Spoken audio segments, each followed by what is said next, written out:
La Sonacos, dans sa mission de service public, s'est engagée dans un modèle financier qui devait la permettre de matérialiser cette décision présidentielle et qui est aussi une demande sociale de longue date, c'est-à-dire consommer de l'huile d'arachide et faire consommer les Sénégalais en huile d'arachide au lieu de tout exporter, comme c'était presque le cas avant.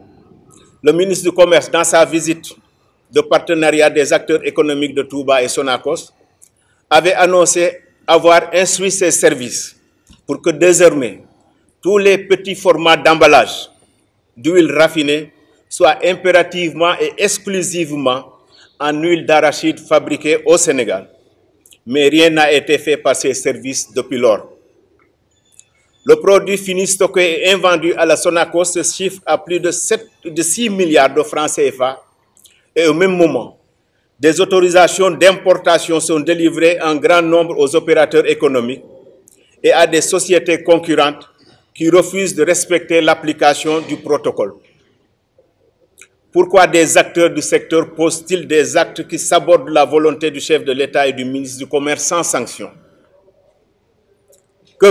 Qui veut couler la Sonacos SA avec ce que l'État a consenti comme effort pour la sauver et les autres huileries?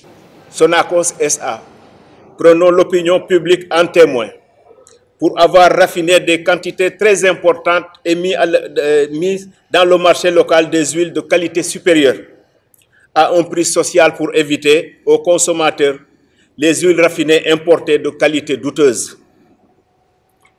La mévente de l'huile Sonacos est en danger pour les paysans et la filière arachide au Sénégal, car la chaîne de valeur n'est pas respectée.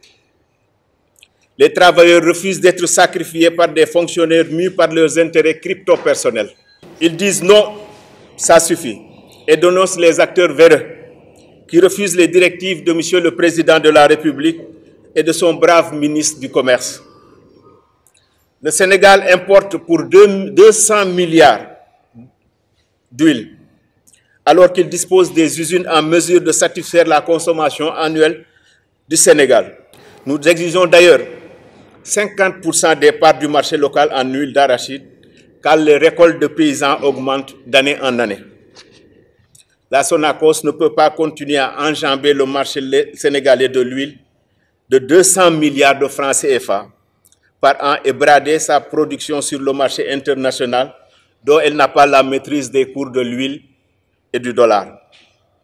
Nous demandons l'arbitrage du chef de l'État, car nous sommes en campagne de commercialisation d'arachide. La campagne de commercialisation d'arachide pointe à l'horizon et la Sonacos doit vendre ses produits pour rembourser les crédits de campagne et désengorger ses usines des importants stocks d'huile et d'arachide.